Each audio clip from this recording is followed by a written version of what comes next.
and we welcome you here to episode number 7 of the Ty Walker Show. I'm Ty Walker at Strap Productions, and today is pretty much just a second part of what we were talking about yesterday here, as today we're going to be going through our picks round 5 through 7, as yesterday we did 1 through 4. We're doing 5 through 7 today, and we're going to start out round 5, and Trev, you're on the board. Go ahead and give us the Jags' 5th round picks and your analysis for them. This guy was very underlooked. Yasir Emadula.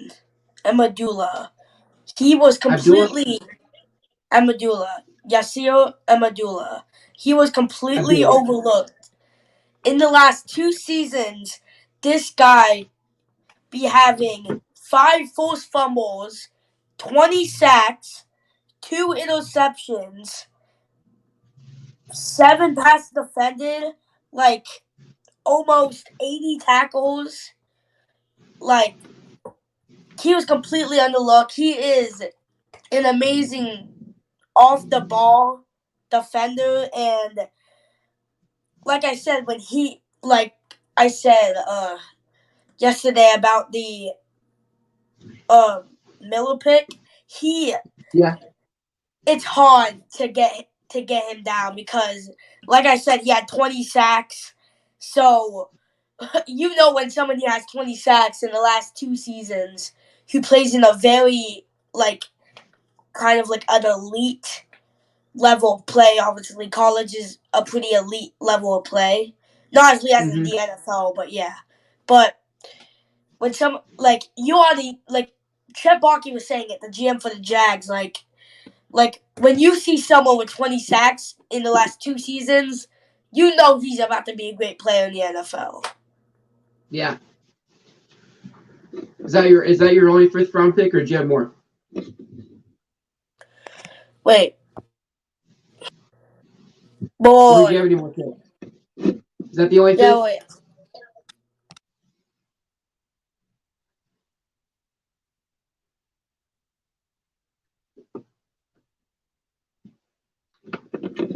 I will say Yasir Abdullah, very underrated player. I wish he could have been a Chief, but I mean, good fit for the Jags. No, it was not. My other 5th round was Antonio Johnson out of Texas A&M. I know. This is one of the guys you were very excited about. Me and him were talking at DMs yesterday about Antonio Johnson. He is very excited on this guy. I am, and he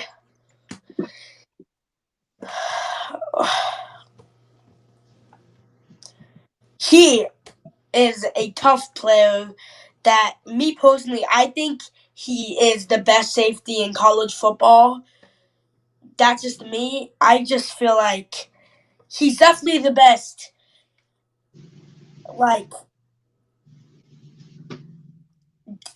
DB that can tackle in college football, tackle DB. Because if you just go and watch film for him for 5 minutes, you can at least see 5 different really good hits. He can flip people double his size right over his head. And as I see here, he has this season he had the last 2 seasons he had around 90 sacks, 6 passes defended. And this season, he had 1 sack and 3 forced fumbles. So when he is tackling someone, and he's always gonna go and punch that ball out, and he can play slot. He can play outside if you want him to. He can play anywhere on the defensive side. He can play, of course, safety. He can play corner. He can play slot outside. He can play basically anything at this point out in the secondary on defense. And he's also a really good blitzer. So I will point out on Antonio Johnson, because me and him were talking in DMs, and he did send me one video. He sent me a couple of videos, but there was one video I did notice about Antonio Johnson. He does tend to tackle a little bit lower than most people. I will say that might be the only reason why he dropped into the 5th round is just his tackling. I mean, don't get me wrong, he is a very good player, but I think if he wants to make it far in the pros, he's going to need to tackle a little bit higher than where he's doing it because he's tackling more near the legs. And I imagine you probably agree with that. I could definitely agree with that, but I'm not trying to start like an argument, but like some other people, high prospects this draft, tackle from the legs. Yeah. I'm just saying, like, not people that were projected to go way higher than Antonio Johnson. Yeah. Some of them do tackle from the legs. I mean, I know. Yeah, in yesterday's episode, I brought up that our 4th round pick, Jamari Conner. He's the same thing. He tackles from the legs. Obviously, I think Steve Spagnuolo is gonna try to help it fix that. So maybe I mean, a lot of these late round DBs, like they're good, really good talent. It's just their one problem. One of the problems is that they're just tackling for the legs, and you want to tackle from the waist or maybe even up. But our 5th round pick, I do feel like a little bit we did take a reach on this. B.J. Thompson, out of Stephen F. Austin, originally played at Baylor, but then he transferred to Stephen F. Austin. There was footage from the Kansas City Chiefs Twitter page from when he was at Baylor of him jumping over 2 guys and clearing them and dunking. So this guy is a freakish athlete. I will say, one of the 2 problems about him, he's undersized. That is going to be a big problem. I think this first season, he's going to be a backup, obviously, first season. He's probably going to be back up behind Menahu, back up behind Karlaftis, behind FAU, just to help gain some weight. I think this first year is just going to be that year that he's going to help gain some weight. The other problem I do have about him, he is really not physical enough to take on the run. That is one of the really big problems. But, I mean, that just means he's going to be in our pass package, not in our run package. And then I will point out, he is a very good speed rusher. That is actually something the Chiefs have not had in a while. It's very rare to see a speed rusher. But let's go ahead and move into the 6th round. Well, I guess to start out the 6th round, we did have pick 178, but we did trade that to Dallas. We did get a 2024 5th in that. So instead of having 2 picks in the 6th round, we end up only having 1. And at pick 194, we selected Keondre Coburn, defensive tackle out of Texas. Very nimble feet. This guy dropped very low. I had him as a 4th round guy, so I was glad we could get him here around 6. Very nimble feet. Is a bull rusher. Can become a bull rusher, and he's a gap clogger. Has potential to become a starter. But he most likely will be a backup. But he does have starter potential. He does have a great nicknamed Big Snacks. Before he went to Texas, was a top 50 recruit. Was an All Big 12 and a second team All Big 12. All Big 12 first year and second team All Big 12 in second year. What about your guys' 6th round picks? So we actually have 3, and we also have 3 7th round picks. So to start it off with the 6th round picks, we have wide receiver Parker Washington out of Penn State. And let me just start off by saying, in the Instagram DM, in the Instagram Instagram story, Joey Porter Jr., of course, former teammate of Parker Washington, said, "Can't wait to see you in week 4." So I don't know if that means we're playing them in week 4. I don't know. No one really knows. Maybe they know what we know. But anyways, I'm going to just go to this. Maybe they already know the schedule. Yeah, maybe they do already know the schedule. But anyways, so Parker Washington in his whole career, he's had 12 touchdowns for Penn State, around 2,200 yards, around 150 receptions with the Penn State, and obviously he was the number 1 receiver for Sean Clifford. I don't think that was any argument. Maybe Justin Shorter was in 2020 before he transferred over. Clifford the Big Red Dog? Yes, yeah. Clifford the Big Red Dog. maybe Justin Schroeder was, but then he transferred to Florida. Maybe he was the number one guy, but then after he left, Parker Washington was definitely the number one guy. He's very fast when he catches it. He is dangerous in the middle of the field. When he gets open in the middle of the field, it's not going to be good. It's not going to be good for the defense. He can break tackles. He can catch with one hand. He has one of some scouts were saying he has the best hands as out of any receiver in the whole draft. Just a little bit more traits are a little bit low, but he said they do have the best hands. And I mean, you can when I was watching this study, I saw him making one-hand catches almost every 30 seconds. I saw him making amazing catches every 30 seconds. So I don't know why he dropped this low. He is a wide receiver that should have been drafted, and a lot of people picked him late day 2. So. Okay. What is your next 6th round pick? Obviously, you guys had 3. Yeah, that's Christian Boswell, cornerback at Rutgers. And now this guy is really underrated. I feel like the reason why he kind of fell because he is not at the biggest type of school for sports. Obviously, Rutgers is not high tier. I mean, they are Big Ten. They are Big Ten. They are Big Ten. Power 5 school. They are Power D1. 5. They are definitely D1. They are Power 5 school. Yeah, but I'm not gonna lie, those Rutgers players, they are underrated. Take a look at Isaiah Pacheco. He's been so good his rookie season with KC. Christian Boswell actually played 3 seasons in Temple. Then his last season he played with Rutgers.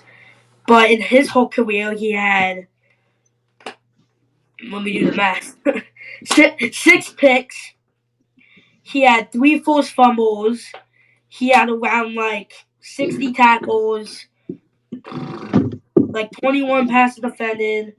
He is a cornerback, which I think can turn into a cornerback number 2 in the NFL. Even though I feel like he's gonna be a depth piece. I just feel like he's gonna be a depth piece.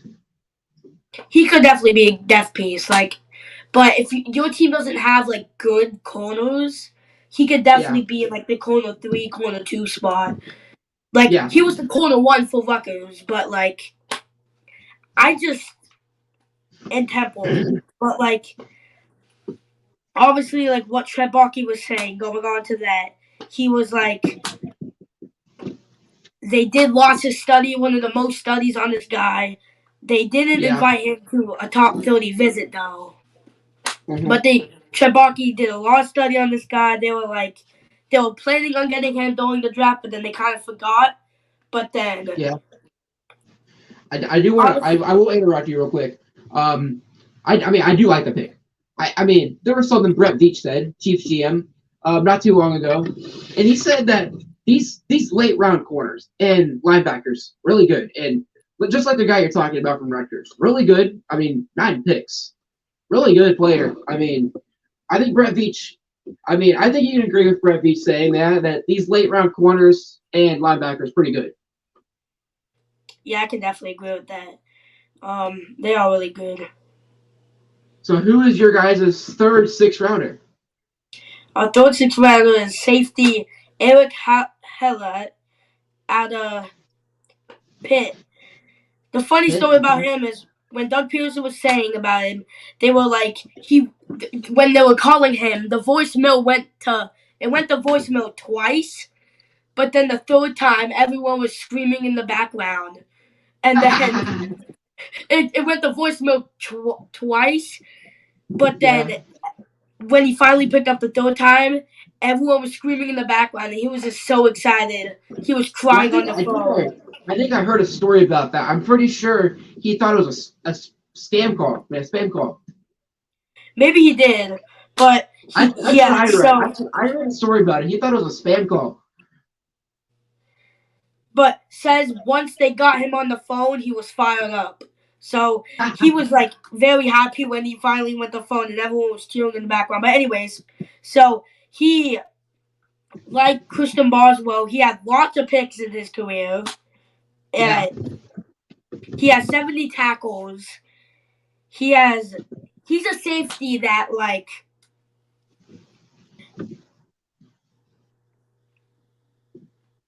he's kind of like if you put he's like if you put a pass rusher and a free safety together. That's kind of like an Antonio Johnson comparison, but like a little bit like lower tier. Because of course Antonio Johnson was facing SEC quarterbacks, and Eric Howard was facing people like DJ Uiagalelei. Yeah, exactly. So and Sam Howell, and those guys, ACC quarterbacks. Yeah, wait. Let's just wait. I'm gonna try and get this guy's stats real quick. Okay, so do you think he's just another depth piece, or do you think he might be a starter? Most likely depth, but I could see him starting. Okay, yeah, here's his stats. So in his last 3 seasons, he had 8 picks, 4 forced fumbles, like 22 passes defended, around like 110 tackles, 1 touchdown. Christian Boswell also had 1 touchdown in his career. So, yeah, so this guy is a very good depth piece, just in case if like Antonio Johnson wants to break, or Andre Cisco, or Rayshawn Jenkins. Well, Andre Cisco and Rayshawn Jenkins are always in the back. They're always like the third, like if they're behind the secondary, like the safety's already down. Antonio Johnson is the safety that kind of plays corner. So he's like a corner safety kind of. He plays slot. Yeah. He plays outside. Yeah. Well, I'm gonna go to this pick now. Eric Carla is basically like he's basically like a kind of like an Antonio Johnson decoy, but a little bit lower tier. But yeah. Well, let's go ahead and move into the 7th round. Obviously, you said you have 3 7th-round picks, so go ahead and give us your guys' 3 7th-round picks. I would say, just to point out, the Jaguars did have the most day 3 picks with 10. So that's why this is taking us 2 episodes to do this. So what about your 3 7th-rounders? So others is definitely for depth. Is our first 7th-rounder is Cooper Hodges, offensive tackle out of App State. A guard. He's just there. He's just there for depth. I was watching some of his film, and he's pretty good at definitely run defense. He's definitely good at run blocking. He's good at. Didn't really see much film on him at passing, so I really can't judge on that. I'm sure he's okay at passing as well, but he's definitely a good run blocking off guard. So maybe like when we need to run in the middle with like ETN or Tank Bigsby or Dearness Johnson or Jermichael Hasty, or just a QB sneak by Trevor Lawrence. So whenever you guys need to bring in like an eligible receiver, that's the offensive lineman, he's the guy. Yeah, probably if like someone needs to take a break or anything, or if someone just wants to take a break, I think he's the guy. And also like when you're like close to the end zone and you're running it, or like on a 4th and 1, I would assume you could bring him in for some scenarios on that. Yeah. Okay. So who is your guys' 2nd 7th-rounder? Don't do these guys so quick. A second surrounder was Raymond Fakowski.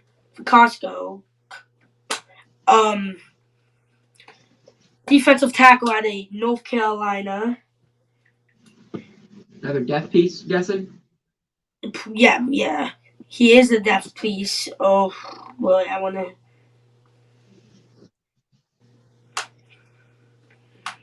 Any insight on him?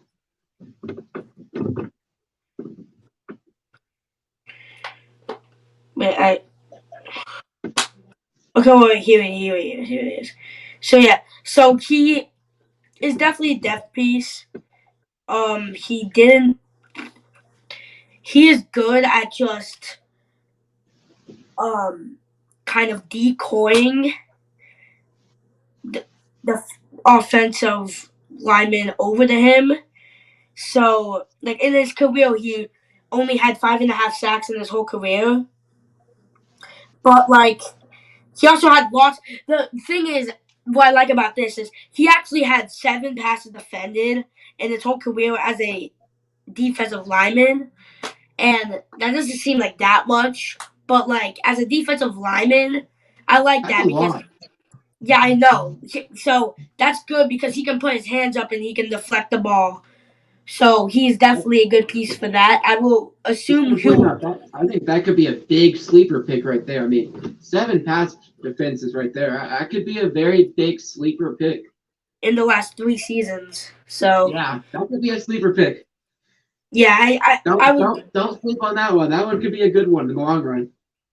Yeah, no, on like a 3rd and 17, maybe we could put him up and like we could just put him up out there and just he can put his arms up and try and get the out of the view as the quarterback or smack it down on a pass Yeah. play. So I could definitely see that. So I would say that's a good sleeper pick right there. Yeah. Lots of passes defended, tall and Yeah. long arms. So who was the Jaguars' final selection in the draft? Derek Parrish.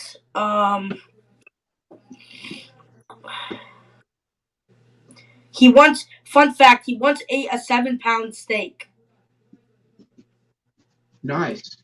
We really didn't need to know that, but anyways, Hey, those fun facts always do work out for those fans wanting to know where they're new players. So, hey, much fun facts always work out. Anyways, Derek Parrish is listed as a fullback because he's a special teamer. Our special team coordinators personally picked him out because they personally wanted him on our special team squad. He is an amazing player on defense. So he is basically a tackle specialist. That's really not a thing, but he's basically like a tackle person. He's listed as a fullback.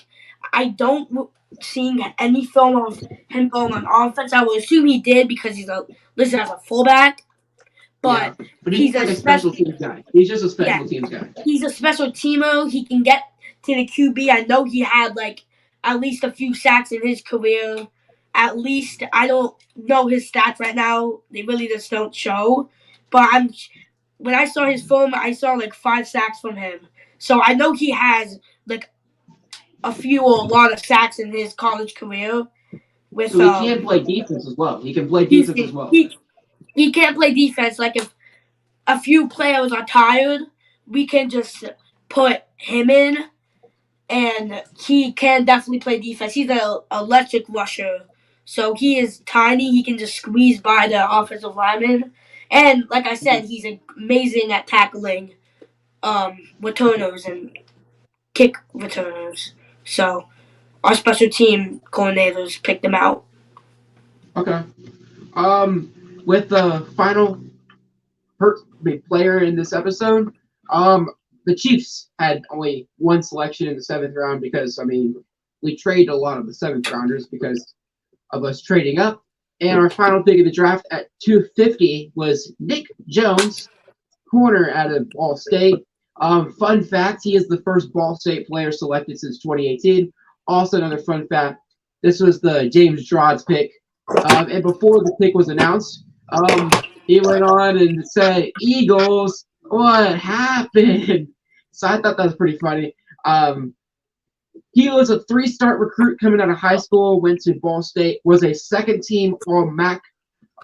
He's a very long corner, very tall, has average speed, but has natural feel for making big plays.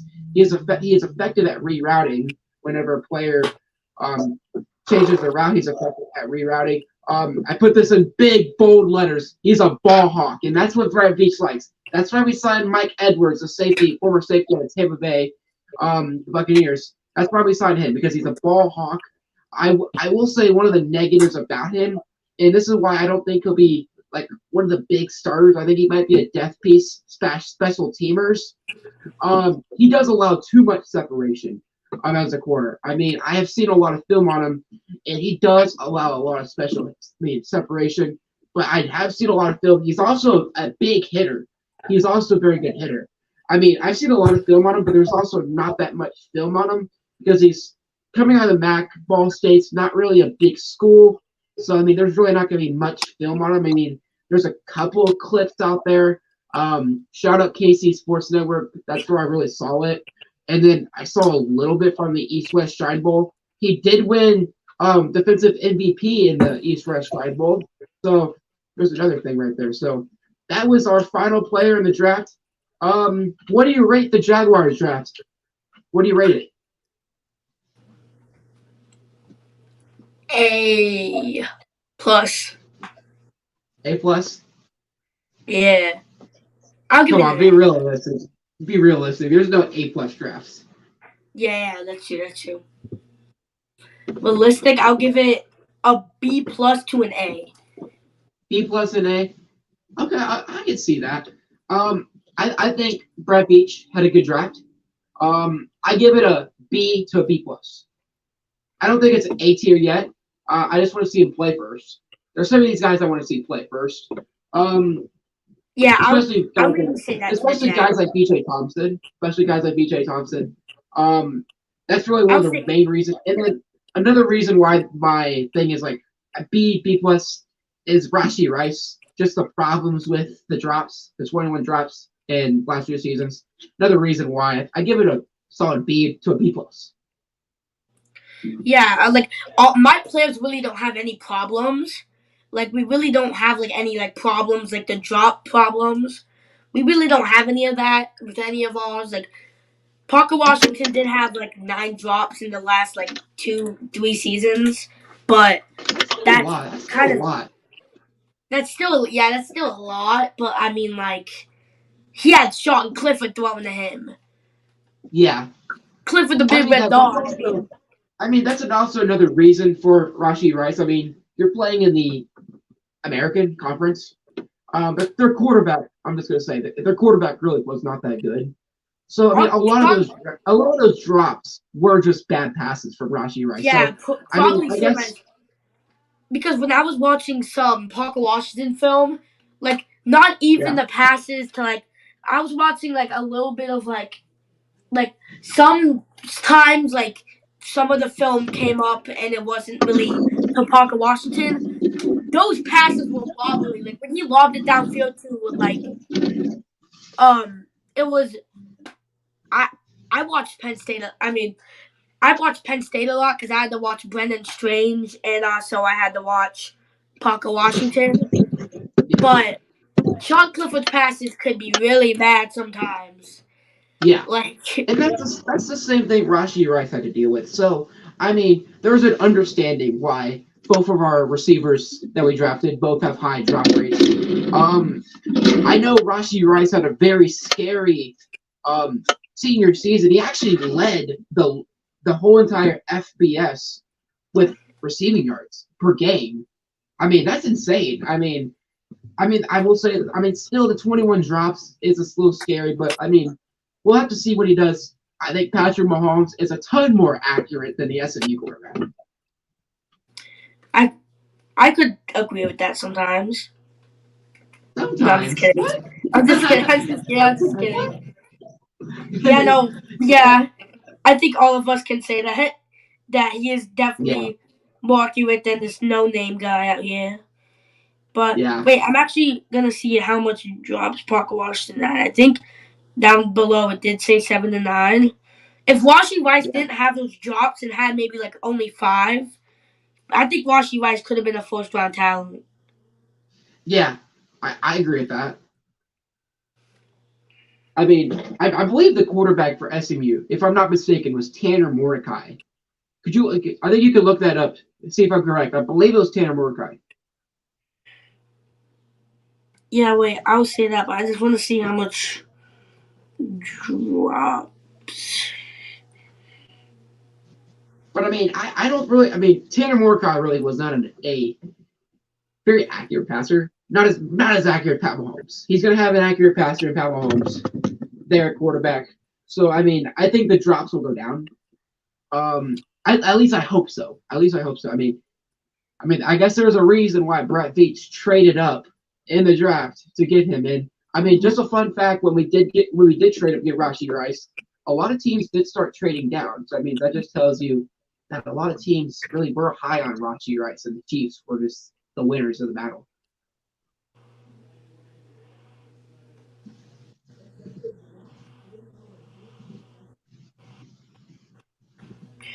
Yo, wait, let me see this real quick to see.